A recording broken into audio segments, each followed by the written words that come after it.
Hello दोस्तों मेरा नाम है शैलेंद्र शर्मा। तो बच्चों आज हम बात करेंगे इलेक्ट्रिक फ्लक्स की। किसकी बच्चों? आज का जो टॉपिक है दैट इज इलेक्ट्रिक फ्लक्स। बच्चों बहुत इंपॉर्टेंट टॉपिक है, यहाँ से बहुत अच्छे क्वेश्चंस आपके बोर्ड एग्जाम में, कॉम्पिटिटिव में, सब में बनते हैं। और इसके बाद हम लोग पढ़ेंगे गॉस लॉ। तो बच्चों गॉस लॉ को पढ़ने से पहले इलेक्ट्रिकल फ्लक्स को समझना बहुत जरूरी है। अगर आप इलेक्ट्रिक फ्लक्स नहीं समझोगे तो गॉस लॉ आप नहीं कर सकते, राइट? तो चलिए स्टार्ट करते हैं। अच्छा बच्चों, गॉस इलेक्ट्रिक फ्लक्स पढ़ने से पहले इलेक्ट्रिक फ्लक्स में एक टर्म यूज होता है दैट इज एरिया वेक्टर, उसको समझते हैं। तो हेडिंग लगाओ पहले एरिया वेक्टर। बच्चों एरिया आपको सबको पता है, अब वेक्टर कहां से आ गया इसमें? बेसिकली है क्या कि जो हमारा एरिया है बच्चों वो एक वेक्टर क्वांटिटी है। तो अपन क्या लिखें? Area is a vector quantity. Area is a vector quantity. इसका मतलब अगर ये वेक्टर क्वांटिटी है तो इसके पास मैग्नीट्यूड भी होगा और इसके पास डायरेक्शन भी होगा। तो आओ समझते हैं कैसे। देखिए मान लो ये हमारे पास एक्सिस है, this is X axis, this Y axis and this is Z axis, right? मान लो मैंने एक्स वाई प्लेन में एक स्क्वायर रखा that is A B C और डी। अब बच्चों मैं अगर इस स्क्वायर के एरिया की बात करूं, किसकी? एरिया। बच्चों हम एरिया की बात करते हैं तो अभी हम सिर्फ मैग्नीट्यूड की बात कर रहे हैं। तो बच्चों इसका एरिया का मैग्नीट्यूड क्या होगा? मान लो इसकी साइड ए है, हर साइड किसके बराबर है? ए की साइड। तो मैग्नीट्यूड कितना होगा बच्चों? That is A B into B C. होगा कि नहीं? मतलब A into A that is A square. लेकिन बच्चों अगर हम लोग इस एरिया की जो हमने मैग्नीट्यूड निकाला, अब बात करें इसकी डायरेक्शंस की, that is area vector. Area vector की तो बच्चों एरिया वेक्टर क्या होगा? अच्छा एक वेक्टर क्वांटिटी मुझे तभी मिलती है जब दो वेक्टर क्वांटिटी का मल्टीपल हो। इसका मतलब A B cross B C. हुआ कि नहीं? इसका मतलब ये अगर हम लोग निकाले तो ए बी और बी सी कितना आ जाएगा? ये A into A, so this is A square. अब बात आ गई डायरेक्शन की। तो बच्चों डायरेक्शंस हमेशा किसी भी एरिया वेक्टर की डायरेक्शंस होगी उस प्लेन के जिसमें वो रखा हुआ है उसके परपेंडिकुलर। मतलब direction of area vector is perpendicular to plane containing, जिस प्लेन में वो रखा हुआ है उसके परपेंडिकुलर। तो बच्चों अगर अब ए बी सी डी ये किस प्लेन में है? वाई एक्स प्लेन में है, तो इसके परपेंडिकुलर कौन सा प्लेन होगा? जेड वाला, ऊपर की तरफ। तो बच्चों डायरेक्शंस होगी इसकी के या फिर ऊपर की तरफ हो सकता है परपेंडिकुलर या फिर अंदर की तरफ हो सकता है परपेंडिकुलर। अगर ये ऐसे है तो बाहर भी हो सकता है परपेंडिकुलर और अंदर भी हो सकता है परपेंडिकुलर। तो और ए स्क्वायर माइनस के कहीं भी हो सकता है। बात क्लियर हुआ? मतलब एक बात यहां से ये समझ आ गई, पहले इस बात को नोट करते हैं। Direction of area vector is perpendicular to plane surface.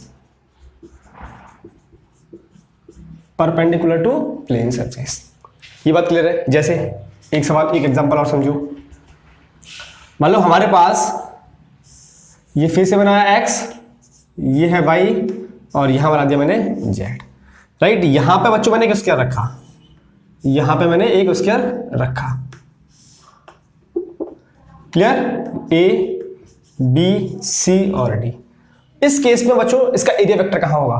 तो इसका एरिया वेक्टर अगर हम एरिया वेक्टर की बात करें, ये साइड a है, ये साइड a है, तो ये तो होगा ए स्क्वायर। लेकिन इस प्लेन के परपेंडिकुलर की डायरेक्शन, तो परपेंडिकुलर कहां? वाई में। तो हो सकता है प्लस वाई में हो सकता है माइनस वाई में हो। तो मतलब जे और ए स्क्वायर माइनस जे, दोनों में से कहीं भी हो सकता है। क्लियर है? नोट करो। एक और एग्जांपल पे आते हैं। हो गया? जैसे एक और देखो,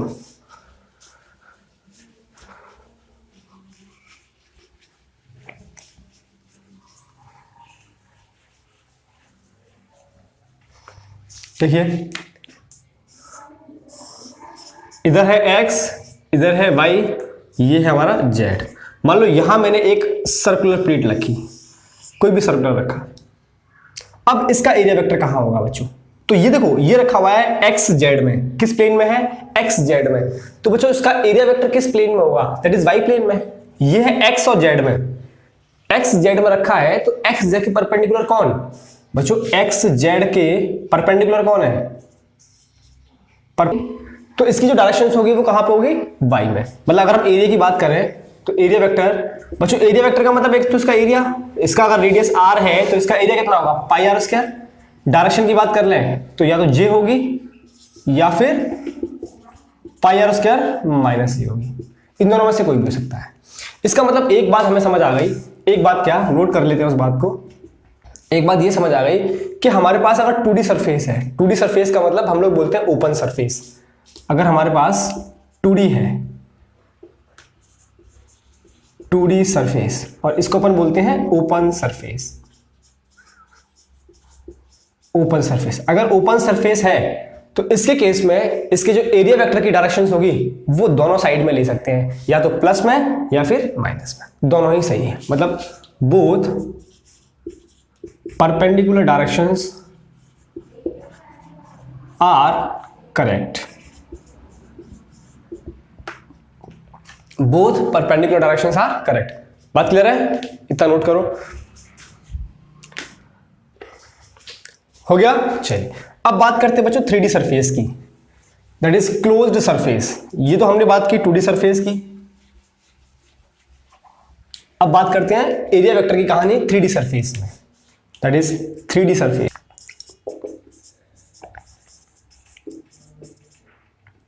इसको बच्चों अपन फिजिक्स में बोलते हैं क्लोज्ड सरफेस, क्लोज्ड सरफेस। अब क्लोज सरफेस की बात करें तो बच्चों क्लोज सरफेस के केस में सिर्फ और सिर्फ ये रूल है कि हम लोग परपेंडिकुलर जो डायरेक्शन लेंगे वो सिर्फ आउटवर्ड लेंगे। कौन सी, आउटवर्ड, ओनली आउटवर्ड नॉर्मल, सिर्फ नॉर्मल कौन सी डायरेक्शन, जो सिर्फ आउटवर्ड है। जैसे समझो, मान लो मैंने एक बनाया क्यूब, ये प्यारा सा हमारा एक घर, छोटा सा, राइट, बन गया बच्चों घर, दिख रहा है। अब देखो बच्चों, अगर मुझसे पूछा जाए कि इसमें इस प्लेन का एरिया वेक्टर बताओ, इस प्लेन का एरिया वेक्टर, तो बच्चों इस प्लेन का एरिया वेक्टर कहां होगा, नॉर्मल तो होगा लेकिन अंदर की तरफ या बाहर की तरफ, तो सिर्फ बाहर वाला अलाउड है, सिर्फ बाहर वाला अलाउड है, this is the area vector. बात समझ आई। मान लो अगर आपसे पूछा जाए ये वाला प्लेन, ये प्लेन, फिर इसका कहां पे होगा, नीचे की तरफ, बाहर की तरफ एरिया वेक्टर। आपसे ये वाला पूछा जाए, इस प्लेन का एरिया वेक्टर कहां होगा, ऊपर की तरफ एरिया वेक्टर। आपसे ये वाला प्लेन पूछा जाए, ये कहां पे होगा, बाहर की तरफ एरिया वेक्टर। बात क्लियर हुई। तो क्लोज सरफेस के केस में केवल आउटवर्ड लेंगे, और ओपन सरफेस के केस में चाहे इनवर्ड ले लो या फिर आउटवर्ड ले लो, दोनों सही है, लेकिन यहां सिर्फ आउटवर्ड। जैसे एक एग्जांपल और, ये हमारे पास एक सिलेंडर है,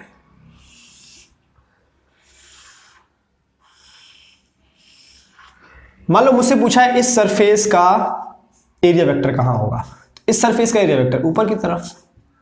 बच्चों परपेंडिकुलर टू प्लेन, ये तो कंफर्म है, कैसा होना चाहिए, सब 90 डिग्री का एंगल, अपने प्लेन के साथ में, सरफेस के साथ में सब 90 डिग्री का एंगल। बच्चों कैसा, 90 डिग्री। मान लो हमसे पूछा है इसका एरिया वेक्टर कहां होगा, नीचे की तरफ, but it should be perpendicular. अगर यहां इस सरफेस से पूछा है तो बच्चों इस सरफेस के परपेंडिकुलर, ये एंगल 90 डिग्री होना चाहिए तभी एरिया वेक्टर बनेगा। इस सरफेस पे, इस तरफ ये 90 डिग्री। बात कर रही, जैसे मान लो एक एग्जांपल और ले लें, एक एग्जांपल और देखो, हमारे पास एक स्फीयर,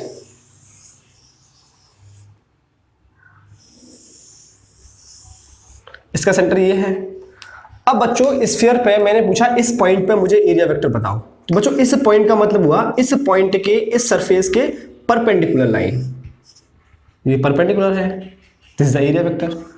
अब बच्चों आपको पता है कि अगर किसी सरफेस से किसी भी स्फीयर में कोई लाइन पास करती है परपेंडिकुलर टू सरफेस, तो वो लाइन उसके सेंटर से पास करेगी। कंफर्म है कि नहीं।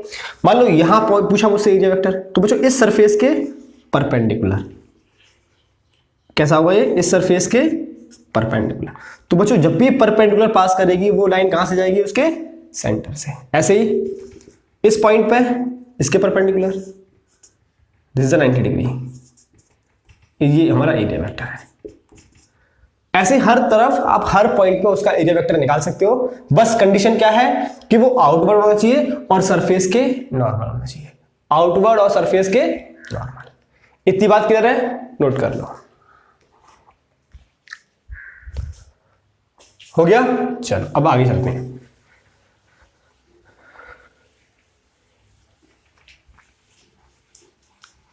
अब बात हो गई एरिया वेक्टर की, अब बात करते हैं मेन टॉपिक की जिसका नाम है इलेक्ट्रिक फ्लक्स। राइट, इसको बच्चों हम लोग फाई से डिनोट करते हैं। एक गोला बनाओ, उसके बीच में लाइन खींच दो, दैट इज फाई ई, साथ में ई लगा दो। ई क्यों? इलेक्ट्रिक को दिखाएगा। तो चलो बच्चों बात करते हैं इलेक्ट्रिक फ्लक्स की। ये क्या है? The number of electric field lines,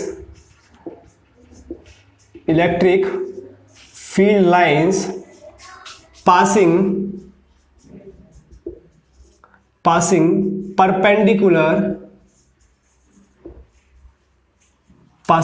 perpendicular to surface।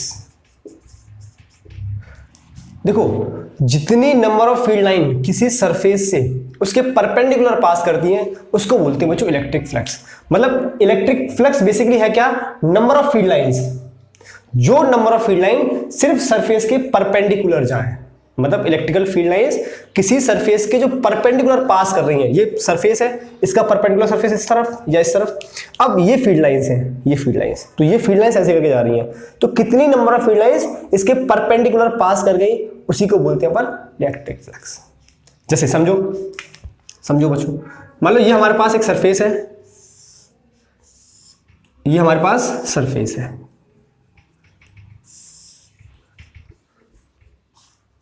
Right. अब इस सरफेस के ये number of field lines pass की, this is the number of field lines. Surface की ये फील्ड लाइंस पास कर रही हैं, ये है इलेक्ट्रिकल फील्ड लाइंस।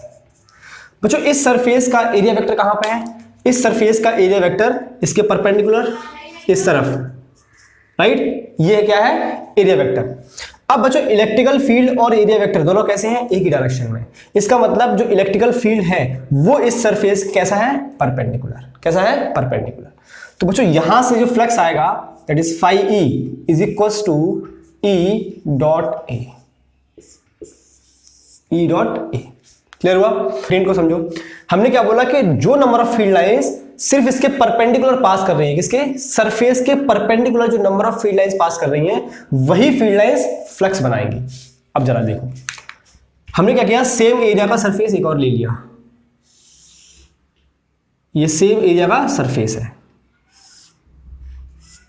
यहां से इलेक्ट्रिकल फील्ड को पास कराया इस तरह से, this is the electrical field lines. Clear? अब बच्चों इस सरफेस का एरिया वेक्टर, इस सरफेस का एरिया वेक्टर इस डायरेक्शन में होगा, this is the area vector, और ये है ई। तो बच्चों मैंने अभी आपको क्या बोला, हमारी फ्लक्स की डेफिनेशन क्या कहती है कि सिर्फ वही वाली इलेक्ट्रिकल फील्ड लाइंस, वही वाली इलेक्ट्रिकल फील्ड लाइंस फ्लक्स बनाएंगी जो सरफेस के परपेंडिकुलर है। इसका मतलब अब इस सरफेस पे कितनी नंबर ऑफ फील्ड लाइंस इस सरफेस के परपेंडिकुलर पास कर रही हैं। तो बच्चों ये तो कुछ एंगल बनाते हुए जा रही है, ये एंगल है थीटा। मतलब इस सरफेस का परपेंडिकुलर एरिया वेक्टर ये रहा, तो परपेंडिकुलर तो ये है लेकिन फील्ड लाइन जा रही है ऐसे करके, कुछ दोनों के बीच में एंगल है। इसका मतलब हमने क्या करना है, हमने ये करना है कि इस इलेक्ट्रिकल फील्ड के कंपोनेंट ब्रेक करने हैं। तो बच्चों एक कंपोनेंट तो आ जाएगा ई कॉस साइन थीटा इस तरफ, और एक कंपोनेंट आ जाएगा एरिया वेक्टर की डायरेक्शन में ई कॉस थीटा।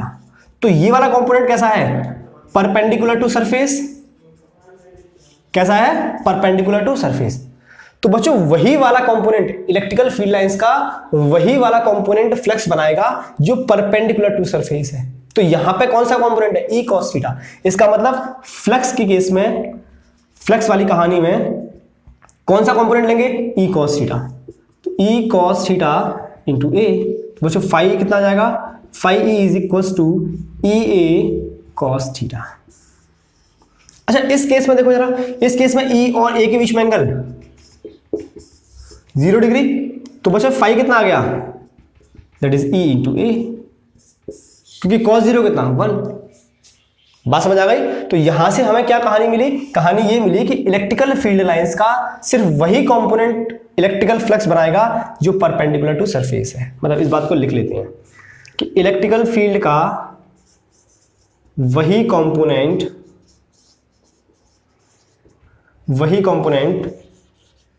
फ्लक्स बनेगा जो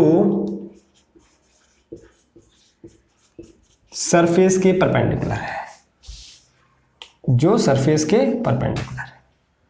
बात क्लियर हुआ? तो इस बात पे गौर देना है। क्लियर हुआ बात? अच्छा, इतना नोट करो, फिर भी बात करते हैं। हो गया? चल,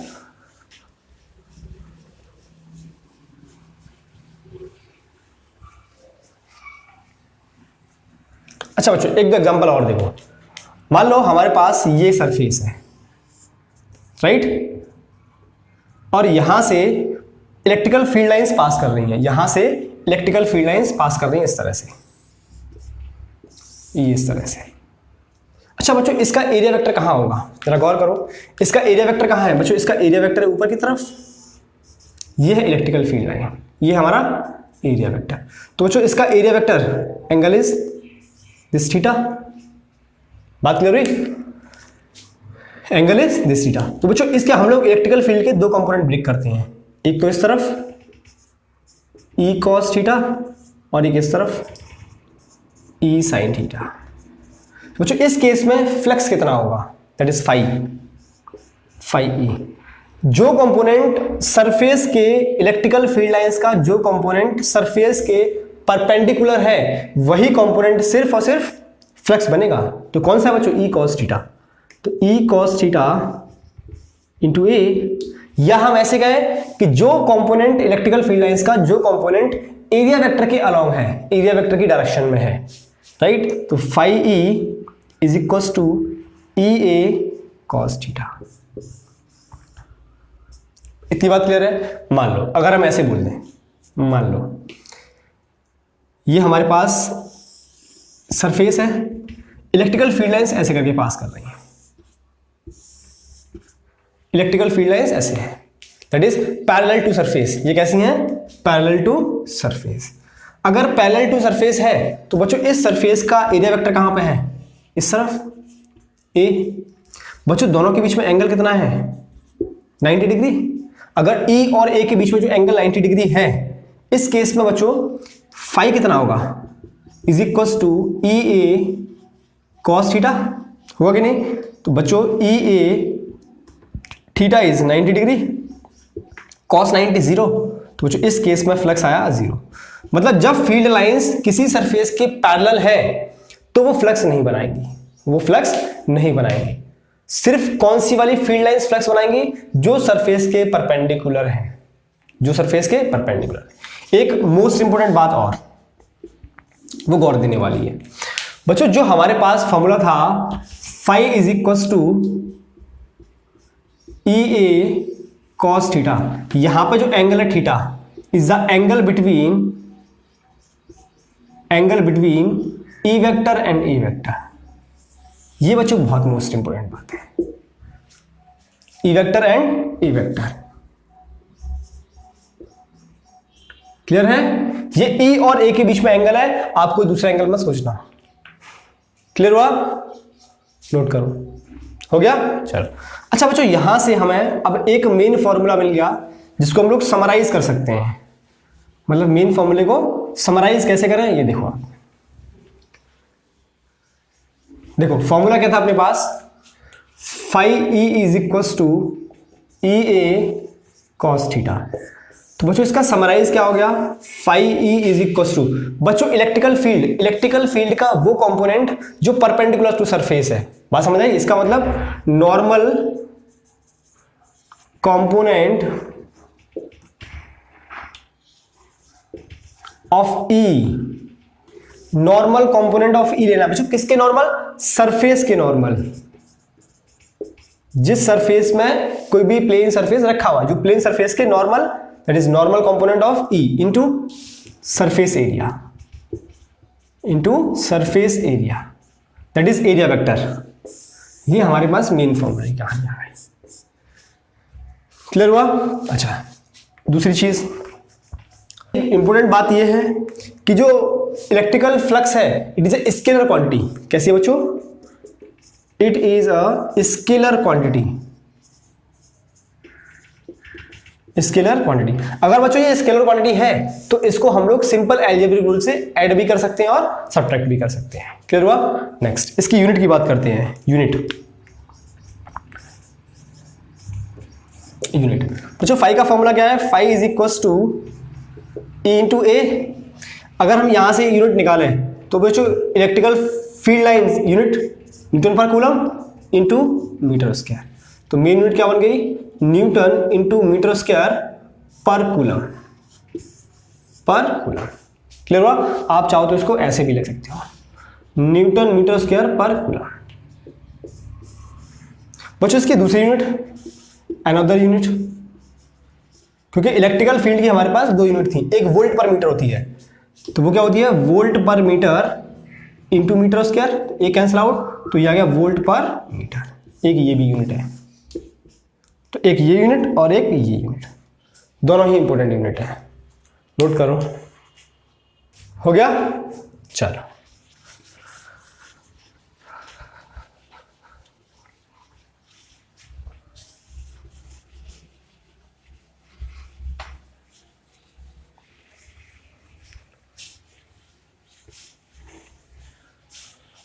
अच्छा बच्चों, अब बात करते हैं कि अगर हमारे पास जो इलेक्ट्रिकल फील्ड है वो नॉन यूनिफॉर्म हो, मतलब जो आपका ई था वो कैसा हो? नॉन यूनिफॉर्म मतलब वो वेरिएबल हो, वो पूरे सरफेस पे वेरी कर रहा हो, हर सरफेस पे क्या कर रहा हो? वेरी कर रहा हो। जैसे मान लो हमारे पास सरफेस दिया हुआ है, एक कर्व सरफेस ले लेते हैं अपन।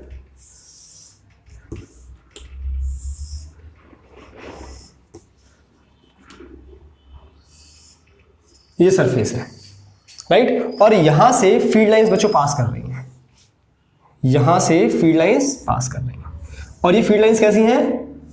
Non uniform. कैसी हैं? Non uniform. उस केस में बच्चों हम लोग इसका इलेक्ट्रिकल फ्लक्स कैसे कैलकुलेट करेंगे? नॉन यूनिफॉर्म के केस में इलेक्ट्रिकल फ्लक्स कैसे कैलकुलेट करेंगे? तो बच्चों नॉन यूनिफॉर्म के केस में इलेक्ट्रिकल फ्लक्स जैसे कैलकुलेट होगा उसको बोलते हैं अपन सरफेस इंटीग्रल। क्या बोलते हैं उसको? Surface integral. तो सरफेस इंटीग्रल वाला फॉर्मूला हम इसका लिखते हैं, राइट? क्या करना है? ये जो सरफेस है इसका बच्चों जो एरिया है ए है। अब हमें क्या करना है? इसमें से हमने बहुत सारे small element area D A काट लिया, मतलब मैंने यहां पे एक छोटा सा स्मॉल एलिमेंट एरिया ले लिया, that is D A, right? बच्चों इसका एरिया वेक्टर होगा इस तरफ परपेंडिकुलर टू सरफेस।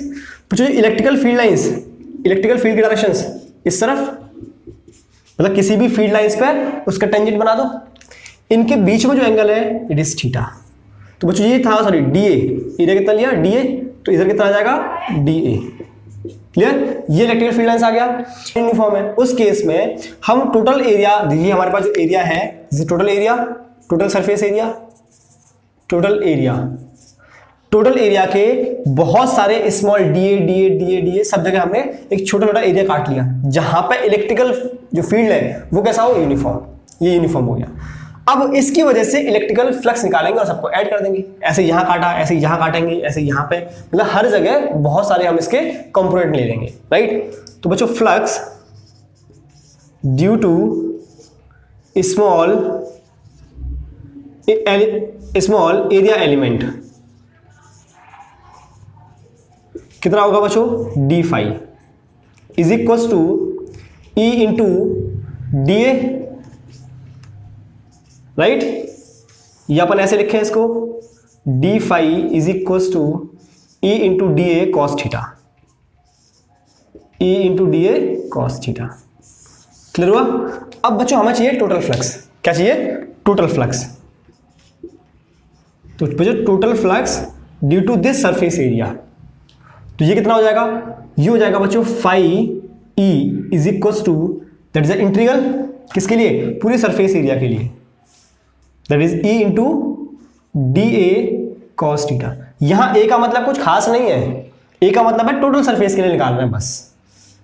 तो ये फॉर्मूला हमारा मेन हो गया। यहां से एक बात मुझे समझ आ गई, हम इसकी न्यू डेफिनेशन लिख सकते हैं क्या, कि electrical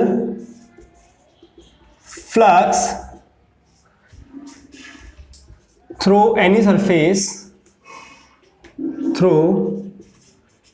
surface is equal to surface integral to electric field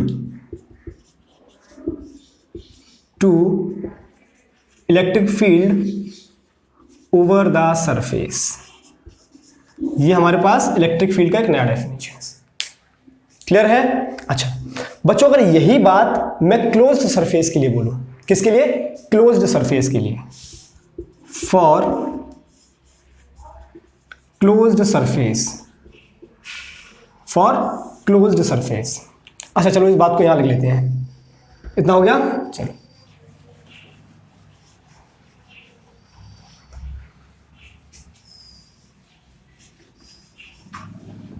ये फॉर्मूला यहां बनाते हैं, for closed surface. Close surface के लिए बच्चों क्या होगा? क्लोज सरफेस के लिए फॉर्मूला एज इट इज है, सब कुछ एज इट इज है। Phi E is equal to, जो बच्चों इंटीग्रल लगाएंगे ना इसको क्लोज्ड कर देंगे, एक इंटीग्रल में क्लोज का sign, this indicate that close integral. इसका मतलब क्या है? Close integral,